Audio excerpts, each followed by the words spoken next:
आज के क्लास में हम लोग जनरल मैथ के बारे में पढ़ने वाले हम लोग इसके तहत कुछ क्वेश्चन डिस्कस करने वाले हैं। क्वेश्चन के तहत ही जितना कॉन्सेप्ट आएगा सारे चीज़ों को डिस्कशन किया जाएगा।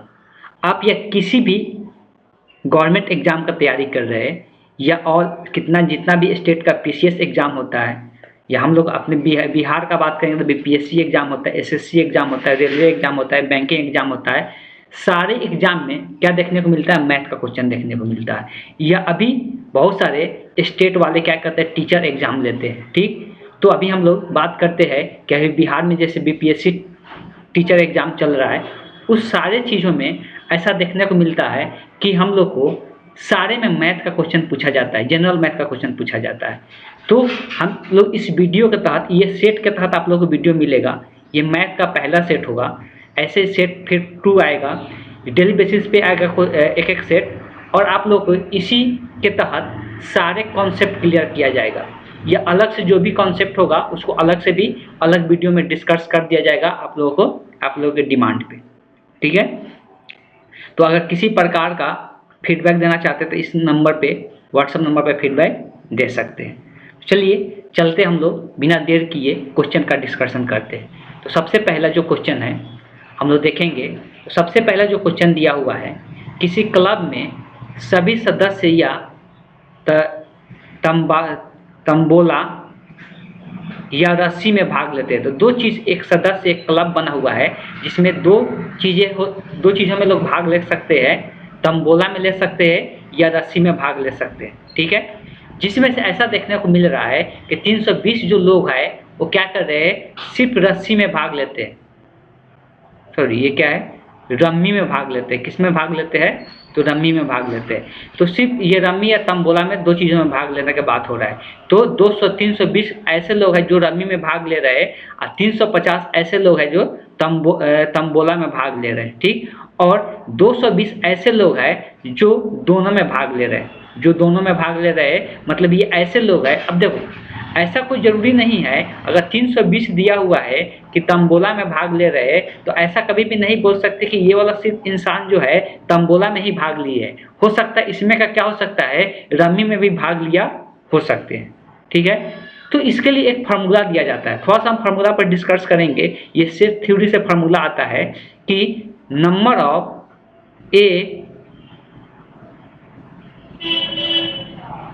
ए यूनियन बी बराबर number of A plus number of B minus number of A intersection B होता है। अब ये दोनों का मतलब क्या है, थोड़ा सा हम यहाँ पर डिस्कस कर देते हैं। ये है ए की संख्या और ये है बी की संख्या, बी में भाग लेने वालों की संख्या। अगर इसका बात करेंगे तो ये दोनों में भाग लेने वालों की संख्या। तो ए और बी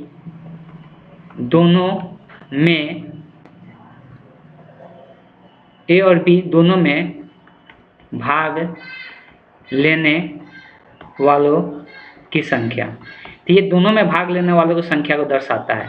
और इसका बात करेंगे ए या बी, इसमें क्या होगा? ए या बी में भाग लेने वाले की संख्या, ए या बी में भाग लेने वाले की संख्या, भाग लेने वालों की संख्या। तो बात समझ में आया? यूनियन का मतलब हो गया कि ए या बी दोनों में से, ए में या बी में दोनों में से किसी में भी भाग लेने वालों की संख्या है। और ये सिर्फ दोनों में, ये कॉमन वाला को बोल सकते हैं जो दोनों में भाग लिया है उसकी संख्या है। और ये एक ए में भाग लेने वाले की संख्या है, ये बी में भाग लेने वाले की संख्या है। तो ये फार्मूला ध्यान में रखना है। अब यहाँ बात करते हैं रम्मी में भाग लेने वाला कितना है? 320 है। मतलब ये क्या है? ये नंबर ऑफ ए हो गया। और ये तंबोला में भाग लेने वाला 350 है, तो ये क्या हो गया? नंबर ऑफ बी हो गया। अगर बात करेंगे, यहाँ पर लिखा हुआ है कि दोनों में, यहाँ पर लिखा है ना, और 220 जो है दोनों में भाग, दोनों मतलब क्या?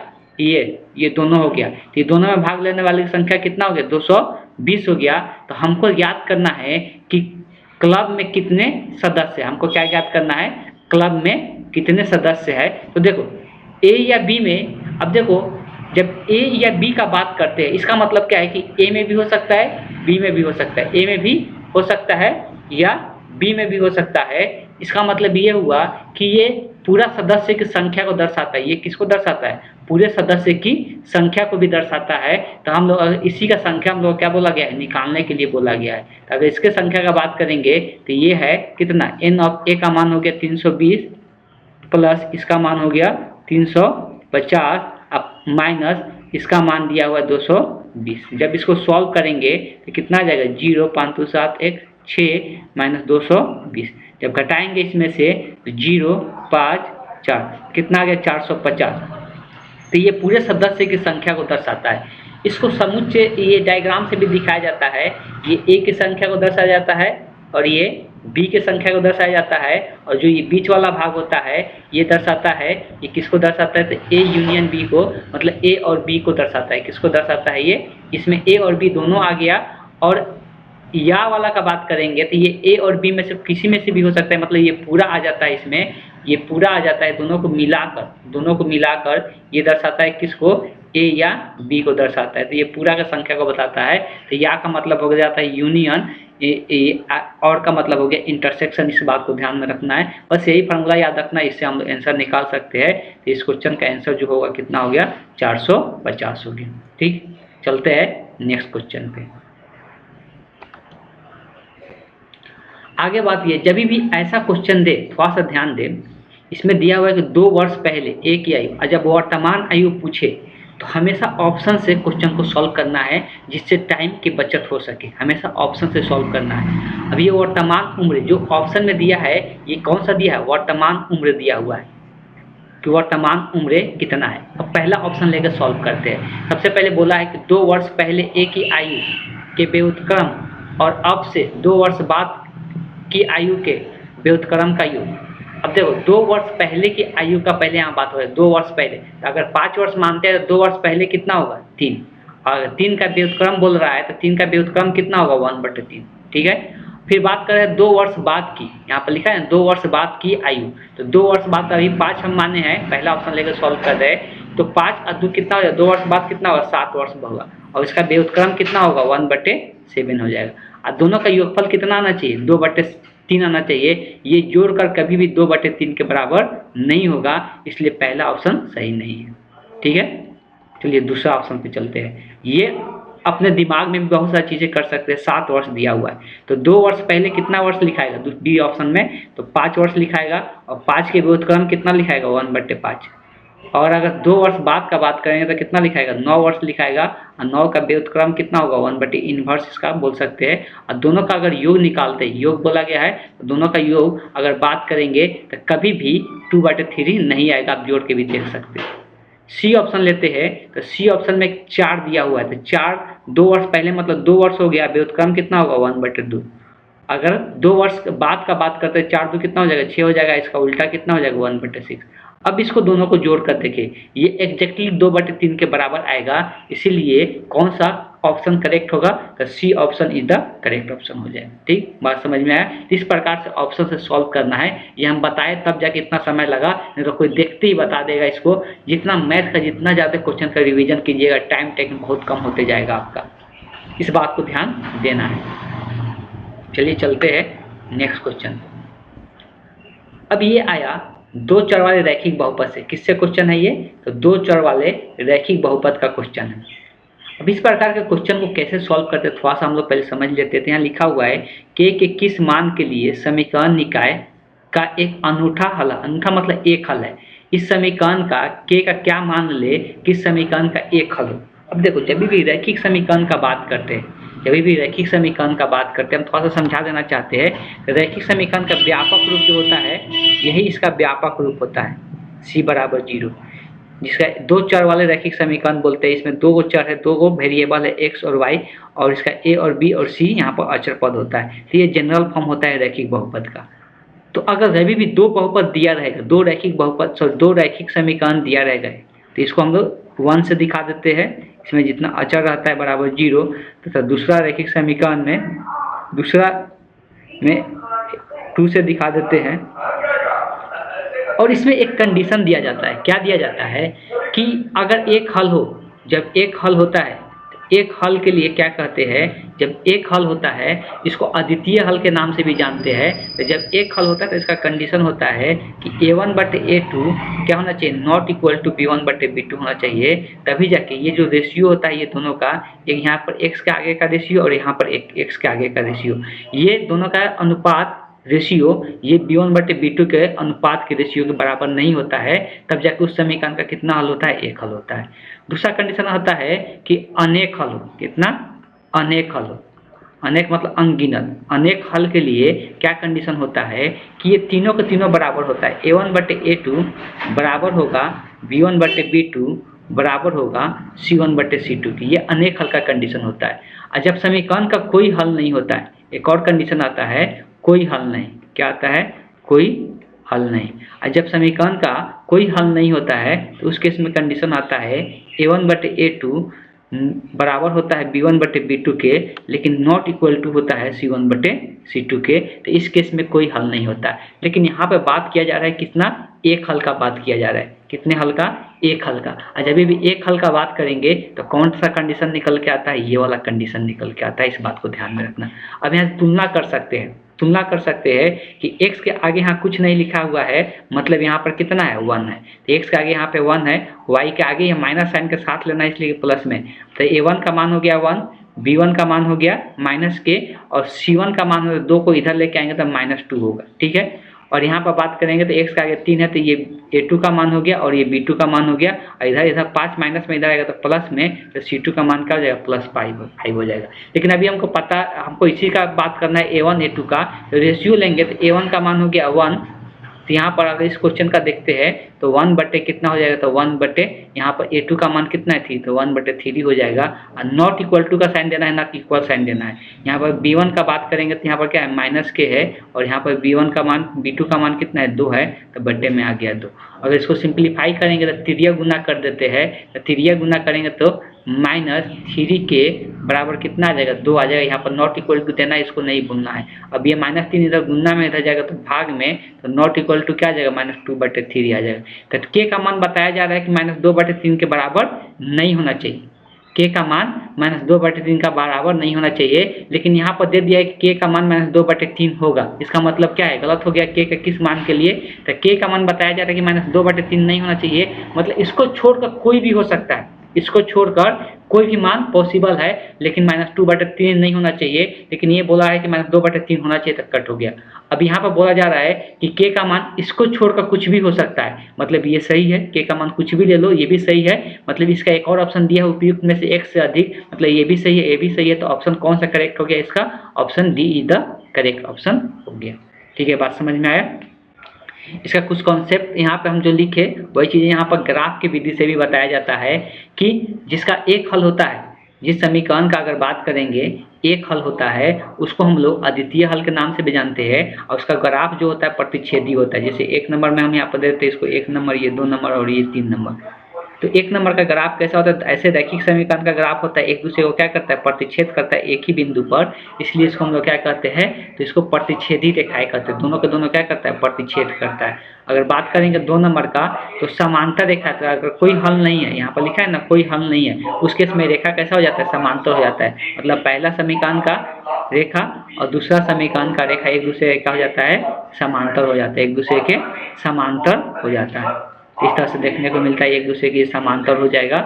और अगर तीसरा कंडीशन देखेंगे तो अनेक हल के लिए एक समीकरण दूसरे समीकरण के, एक समीकरण का ग्राफ दूसरे समीकरण के ऊपर आ जाता है, ये हर एक जगह मैच करता है, हर एक जगह मिलता है।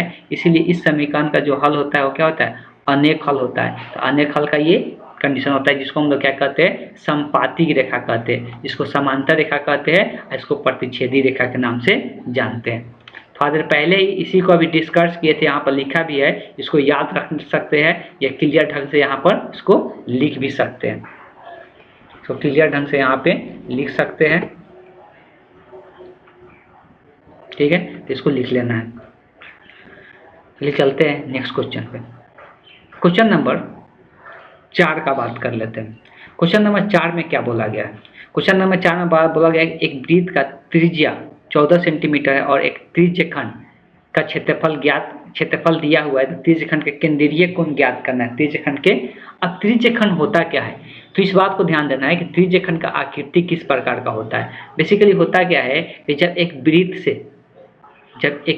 से एक खंड को कट किया जाता है, जब एक वृत्त से एक खंड को कट कर लिया जाता है, मान लो कि इतना खंड को हम क्या कर लिए, इतना खंड को हम कट कर लिए इसे, जब इसको कट कर लिया जाता है तो कट करके मान लो कि ये वाला पार्ट को हम क्या कर लिए, वृत्त से कट कर लिए, इसी पार्ट को यहाँ पर केंद्र से कट किया जाता है, इसी पार्ट को हम लोग क्या कहते हैं, त्रिज्यखंड कहते हैं। इसी पार्ट को हम लोग क्या कहते हैं, इसी पार्ट को हम लोग त्रिज्यखंड के नाम से जानते हैं। अब इस त्रिज्यखंड का मान लो कि ये एंगल थीटा है और यही इसका त्रिज्या होता है, तो ये इसका त्रिज्या है।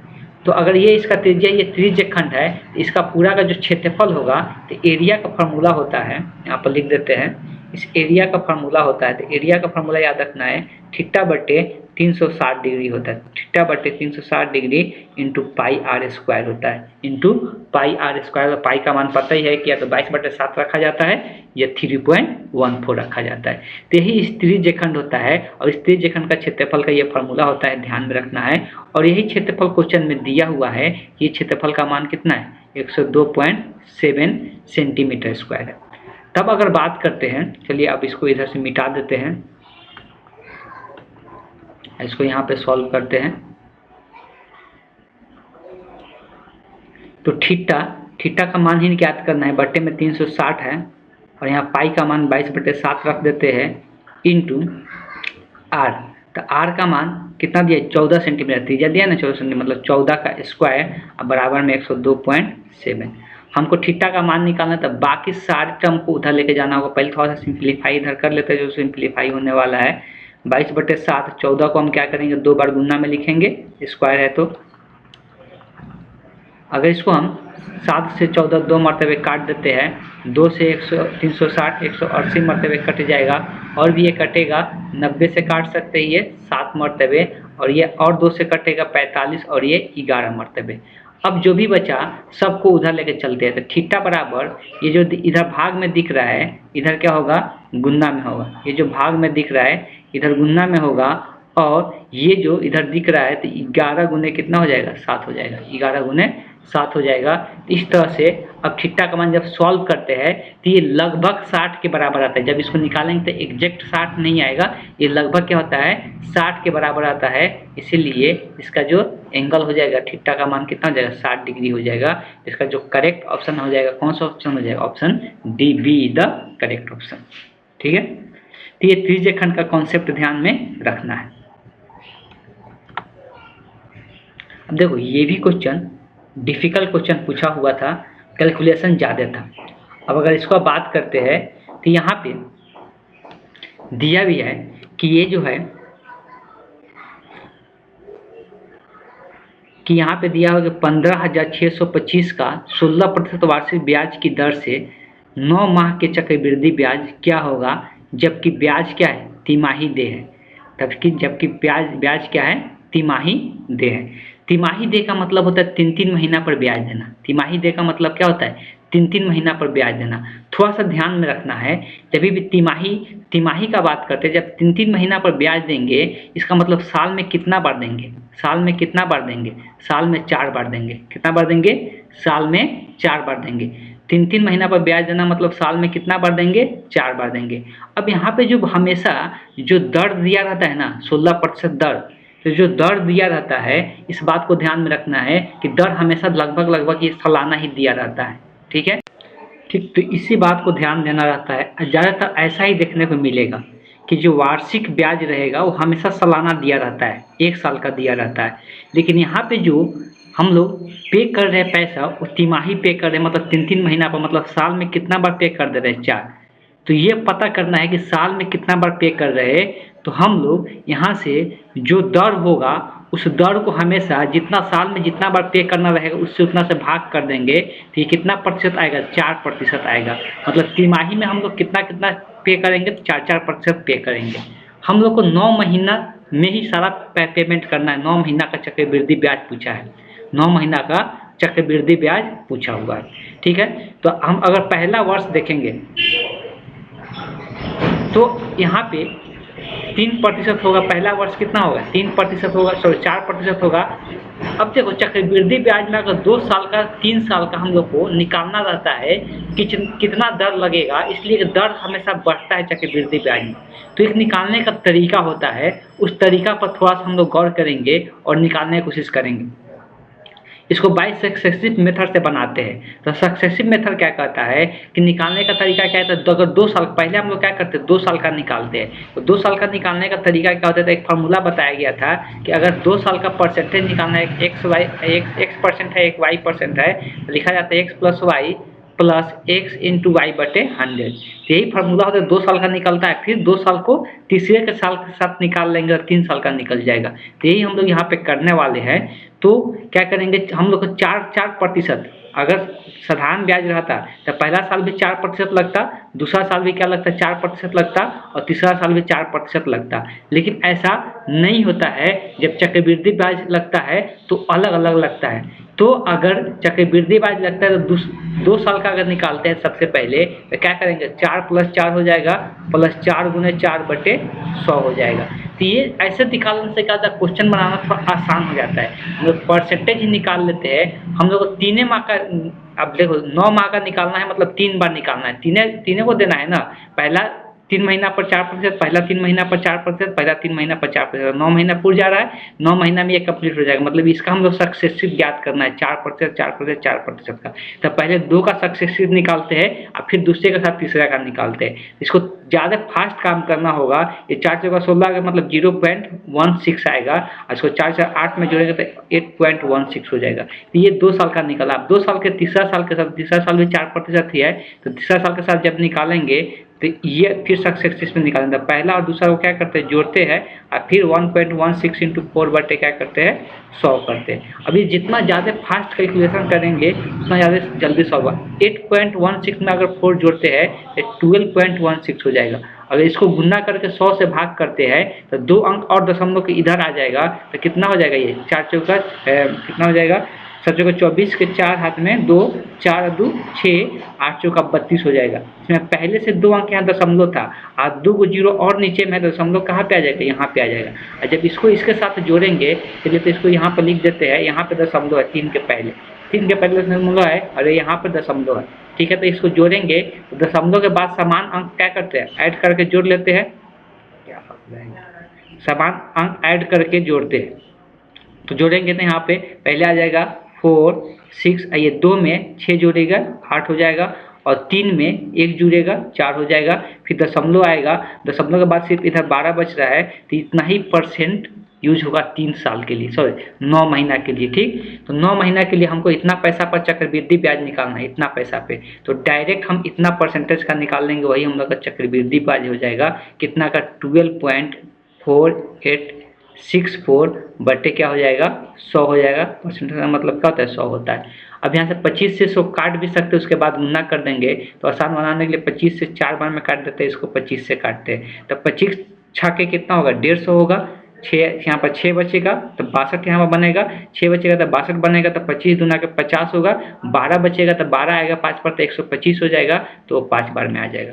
अब ये 4 से क्या करते हैं ऊपर वाला को काट देते हैं, तो 4 3 12, 4 1 में को 4 दूना के 8, 4 1 में को 6 चौका 24, इसी में अब इतना से क्या कर देना है गुना कर देना है। अब ये गुना कैलकुलेशन, गुना भाग जितना फास्ट कर सकते हैं हम लोग के लिए क्या होगा उतना ही ज़्यादा आसान होगा। तो अगर हम यहाँ पर गुना करते हैं कितना में 625 में, आप कहीं पर भी रख पर गुना फास्ट कर लेना है, और गुना करके अगर निकालेंगे तो ये कितना आ जाएगा, तो यही लगभग आंसर आ जाएगा 1951 आ जाएगा। तो 1951 रुपीज आ जाएगा, जो कि यही हम लोग का चक्रवृद्धि ब्याज होगा। 9 महीना बाद इतना रुपए पर चक्रवृद्धि ब्याज जो आएगा 1951 रुपये आ जाएगा। इसका जो आंसर होगा कौन सा हो जाएगा, option be the correct option. ये देखो यहाँ पर हम एक तरीका बताए, सक्सेसिव तरीका बताए, परसेंटेज पहले निकाल लो जितना महीना का बोल रहा है या जितना साल का बोल रहा है, उसके बाद जो पैसा दिया हुआ है उसका उतना परसेंटेज निकाल लो, वही क्या होता है चक्रवृद्धि ब्याज होता है, और यहाँ सॉल्व करके निकालेंगे। तो ये सबसे आसान तरीका है, ठीक। इस तरह से हम लोग कैलकुलेट कर सकते हैं। चलिए चलते हैं नेक्स्ट क्वेश्चन पे। नेक्स्ट क्वेश्चन में बात किया जा रहा है किसका, तो द्विघात समीकरण का। नेक्स्ट क्वेश्चन में किसका बात किया जा रहा है, तो द्विघात समीकरण का। अब द्विघात समीकरण से कुछ रिलेटेड टर्म हम लोग को पता होना चाहिए कि द्विघात समीकरण से रिलेटेड क्या क्या टर्म्स है। सबसे पहले जो चीज बात किया जा रहा है कि द्विघात समीकरण का मूल के बारे में बात किया जा रहा है। किसके बारे में बात किया जा रहा है? यहाँ पर जिसके बारे में बात किया जा रहा है उसी के बारे में हम लोग बात करेंगे। सबसे पहले द्विघात समीकरण का जो व्यापक व्यापक फॉर्म होता है, व्यापक रूप होता है, उसको हम लोग कैसे लिखते हैं? व्यापक रूप द्विघात समीकरण का, द्विघात समीकरण। तो व्यापक रूप इसका होता है ax² plus bx plus c बराबर क्या होता है? 0। तो यही इसका व्यापक रूप होता है। तो यही होता है द्विघात समीकरण का व्यापक रूप। अब अगर बात करते हैं, यहाँ पर सब ध्यान में रखना होता है कि x² का गुणांक यहाँ a होता है, x का गुणांक यहाँ पर b होता है, और जो अचर पद होता है, कांस्टेंट टर्म होता है, वो c होता है। ठीक, तो ये व्यापक रूप हो गया। अब इसका बात करते हैं मूल। मूल मतलब होता है कि जब इसको इसका मूल का मतलब होता है, तो मूल का बात करेंगे तो एक होता है इसका अल्फा, एक मानते हैं हम लोग बीटा। अल्फा बीटा मानते हैं, कुछ भी मान सकते हैं, ठीक है। ये मूल का मतलब होता है कि जिस x के मान के लिए ये समीकरण 0 हो जाए, जिस x के मान के लिए समीकरण 0 हो जाए, तो ये ऐसा दो मान होता है जिसके लिए क्या होता है? 0 होता है। अधिकतम इसका कितना मान होता है? 2 मान होता है जिसके लिए 0 होता है। इसलिए एक को हम क्या मान लिए? अल्फा, एक को मान लिए बीटा। इसमें बताया जाता है मूलों का योग। क्या बोल लिखा जाता है? मूलों का योग। मूलों का अगर योग का बात करते हैं तो मूलों का योग को हम लोग लिखते हैं अल्फा प्लस बीटा, और इसका जो फार्मूला होता है -b/a होता है। तो इसका फार्मूला -b/a होता है। दूसरा होता है मूलों का गुणनफल। मूलों का गुणनफल, मूलों का गुणनफल को लिखते हैं अल्फा इंटू बीटा, और इसका जो फार्मूला होता है c/a होता है। अब क्वेश्चन में क्या दिया हुआ है कि मूलों का गुणनफल दिया हुआ है 3 है, तो k का मान निकालना है। तो गुणनफल का बात किया जा रहा है, तो गुणनफल दिया हुआ है 3, मतलब अल्फा और बीटा का जो मान दिया है वो 3 दिया हुआ है, ठीक है। और इसका फार्मूला हम लोग जान चुके हैं कि अल्फा इंटू बीटा क्या होता है? c/a होता है। c जो होता है अचर पद होता है। यहाँ पर देख सकते हैं x वाला को छोड़कर अचर पद कौन कहलाएगा? जो बच जाता है, तो यही अचर पद कहलाएगा। इसलिए x को छोड़कर जो बचता है वही c कहलाता है। मतलब c का मान कितना है? k+8 है। और a का मान कौन होता है? तो जो x² के आगे रहता है, और x² के आगे यहाँ पे क्या लिखा हुआ है? x² के आगे 3k लिखा हुआ है। इसका मतलब ये है कि c का मान यहाँ से निकल के आया k+8, और a का मान जो निकल के आ रहा है वो 3k हो रहा है। अब 3 गुना कर तो क्रॉस मल्टीप्लिकेशन जिसको बोलते हैं, तो 3 में 3k से गुना होगा 9k, इधर आ जाएगा k+8 हो जाएगा। k इधर प्लस में k का मान निकालना है, तो इधर 9k में से k इधर एक घट जाएगा, आके कितना बचेगा? 8k बचेगा बराबर k।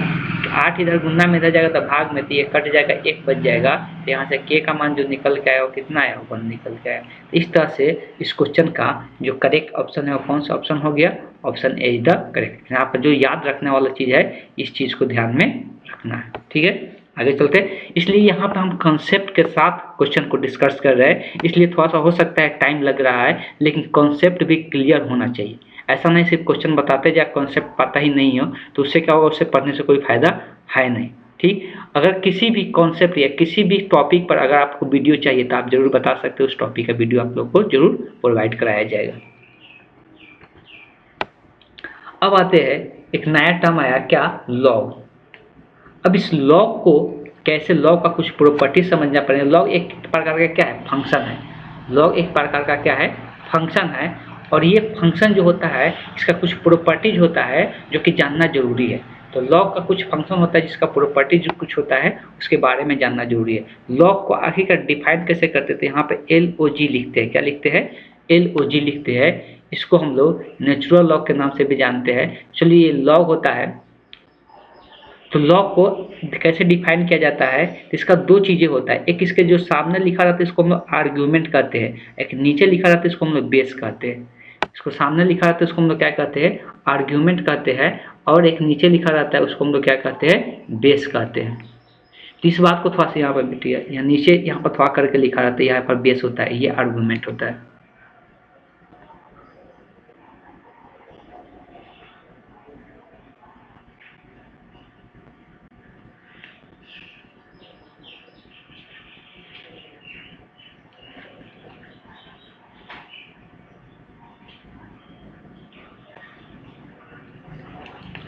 ठीक, तो यहाँ पर ध्यान में यही रखना है।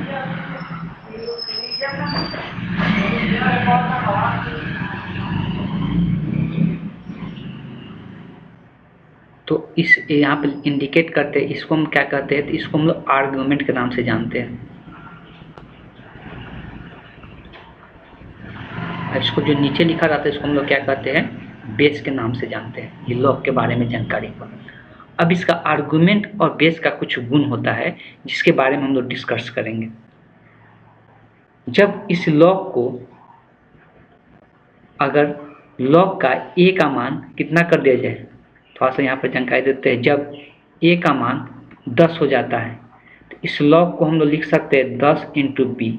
अब देखो, जब भी लॉग का बेस 10 होता है तो उसको लिखा नहीं जाता है, उसको डायरेक्ट बी लिख देते हैं, लॉग बी। इसका सिंपल यही मतलब होता है, अगर कहीं पर लॉग बी लिखा हुआ है इसका सिंपल मतलब होता है इसका बेस कितना है, 10 है। वैसे ही जब ए का मान ई होता है, ई को एक्सपोनेंट कहते हैं, ई को हम लोग क्या कहते हैं, एक्सपोनेंट कहते हैं। ये भी कहीं ना कहीं देखने को मिलेगा, तो ई को हम लोग एक्सपोनेंट कहते हैं। और जब भी ए का मान ई रहेगा मतलब लॉग ए इंटू बी रहेगा, तो इसको एक और तरीका से लिखने का तरीका है, ये लॉग ना लिख के हम लोग क्या लिखते हैं, इसको एल एन लिख देते हैं, एल एन बी क्या लिखते हैं। और कहीं पर एल एन बी लिखा हुआ तो ऑटोमेटिक समझ जाना है कि उस लॉग का बेस कितना है, ई है, उस लॉग का बेस कितना है, ई है। इस बात को ध्यान में रखना। अब थोड़ा सा प्रॉपर्टी जान लेते हैं, ज़्यादा डिस्कस नहीं करेंगे लेकिन थोड़ा सा प्रॉपर्टीज हम लोग जान लेते हैं लॉग का। तो लॉग का प्रॉपर्टीज का बात करेंगे। सबसे पहला प्रॉपर्टी, तो यहाँ पर कुछ नाम यहाँ पर दे देते जाते ए लॉग एक्स। अभी हम सिर्फ मान लेते हैं कि बेस कुछ भी मान लेते हैं, यहाँ पर आगे में ए है, एक्स है, बेस अभी 10 के लिए ही, या मान लो कि बेस को बी मान ली, क्या मान ली, छोड़ो बेस को भी रहने देते हैं, छोड़ मान ही लेते हैं, तो यहाँ पे एन कर देते हैं और यहाँ पर ए बी ही रहने देते हैं, फिर से लिख देते हैं एन लॉग ए बी। अगर ऐसा लिखा हुआ लॉग के आगे में कुछ होता है तो उसको हम लोग क्या कर सकते हैं, उसको आर्गुमेंट के घात में लेके जा सकते हैं, उसको आर्गुमेंट के घात या घात में लिखा रहेगा तो उसको आगे भी लिख सकते हैं, एक दूसरे क्या होता है, बराबर होता है। ठीक है, तो ये एक पहला प्रॉपर्टीज हो गया। दूसरा प्रॉपर्टीज होता है कि जब दोनों का आर्गुमेंट और बेस बराबर होता है तो उसका मान हमेशा कितना होता है, 1 होता है। और प्रॉपर्टीज होता है कि अगर बेस का पावर n है इंटू बी है तो इसको कैसे लिख सकते हैं, तो इसको लिखने का तरीका, जो पावर रहता है ना उसको हमेशा ध्यान में रखना है, जो भी पावर रहेगा तो हमेशा यहाँ पलट के लिखा जाता है। अभी n है तो ये भी आगे में लिख सकते हैं, तो 1/n होगा, लॉग ए इंटू बी लिखाएगा, लॉग ए इंटू बी लिखाएगा, ये पलट जाता है। जो भी अगर बेस का पावर रहता है, तो अगर आर्गुमेंट का पावर रहेगा तो डायरेक्ट आगे आएगा और बिना पलटे लिखाएगा। ठीक है, यहाँ पे 1/n लिखा जाएगा, इस बात को ध्यान में रखना है।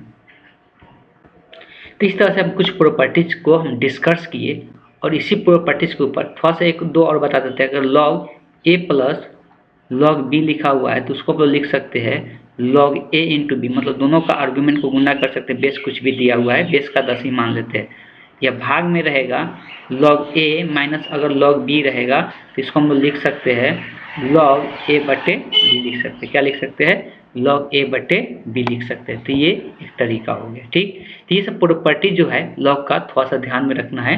अब इस क्वेश्चन पे आते हैं, तो जो क्वेश्चन यहाँ पे दिया हुआ क्वेश्चन नंबर 7, ये है लॉग, इसका जो बेस है वो है √2 और आर्गुमेंट जो है 32 है। हमेशा सिंप्लीफाई करने के लिए आर्गुमेंट और बेस को बराबर लाने की कोशिश करेंगे, इससे वो क्या हो जाता है, उसका मान क्या हो जाता है, 1 हो जाता है। अगर यहाँ पर हम बात करते हैं तो हम लोग रूट का मतलब क्या होता है, उसका पावर कितना, 1/2, तो मतलब 2 का पावर कितना होगा। अब 32 को क्या लिख सकते हैं, 2 के पावर 5 लिख सकते हैं। ठीक है, थोड़ा समझते हैं कि अगर हम अभी बताए कि जो बेस का पावर रहता है वो आगे आ जाता है, पलट करता था, 1/2 है तो आगे आएगा तो क्या हो जाएगा, 2/1, नीचे का 2 लिखा नहीं जाता है, और लॉग कितना बजेगा 2, यहाँ पर 2 के पावर कितना है, 5 है। हम बताए थे जो आर्गुमेंट का पावर रहता है वो हमेशा आगे आता है तो गुना में आता है, तो आगे यहाँ पर पहले से 2 है तो 5 एक और आया तो गुना में लिखाएगा, और लॉग यहाँ पर क्या हो जाएगा 2 और 2। यहाँ पर अब क्या हो गया कि इसका बेस और आर्गुमेंट बराबर हो गया तो इसका मान कितना हो जाएगा, 1 हो जाएगा। तो ये 5 गुना का 10 हो गया और इसका मान 1 हो जाएगा, तो ये आंसर इसका क्या आ जाएगा, 10 आ जाएगा। इस तरह से इस क्वेश्चन का आंसर क्या हो गया, 10 हो गया। तो हम यहाँ पर कुछ लॉग का प्रॉपर्टीज था जिसको डिस्कस किए और इसको आगे से ध्यान में भी रखना है। तो चलते हैं नेक्स्ट क्वेश्चन पे। अब बात किया जा रहा है कि एक समकोण त्रिभुज की ऊंचाई समकोण मतलब क्या होता है, राइट एंगल ट्रायंगल होता है। इसके आधार से तो देखो समकोण त्रिभुज का अगर बात करते हैं, थोड़ा सा इसको हम लोग ध्यान में रखेंगे सारी चीज़ें। समकोण त्रिभुज मतलब जिसका एक कोण क्या होता है, 90 डिग्री होता है। तो एक कोण 90 डिग्री होता है और 90 डिग्री के सामने वाला को हमेशा हम लोग क्या कहते हैं, कर्ण के नाम से जानते हैं। इंग्लिश में हम लोग इसको क्या कहते हैं, तो हाइपोटेनस के नाम से जानते हैं। ठीक है, अगर बात करते हैं ये दो जो बच जाता है तो इसमें से किसी को भी आधार या किसी को भी लंब बोल सकते हैं। चलिए अगर इसको हम आधार कह रहे हैं, आधार इंग्लिश में क्या कहते हैं, बेस कहते हैं, और इसको हम लोग क्या कह रहे हैं, लंब, जिसको इंग्लिश में क्या कहते हैं, तो परपेंडिकुलर कहते हैं। ठीक है, अगर इसका बात करते हैं तो एक इसमें रिलेशन होता है जिसको हम लोग पाइथागोरस प्रमेय कहते हैं कि कर्ण का स्क्वायर जो होता है हमेशा क्या होता है, लंब का स्क्वायर प्लस आधार का स्क्वायर। तो ये कॉन्सेप्ट ध्यान में रखना है, किससे, समकोण त्रिभुज से, राइट एंगल ट्रायंगल से।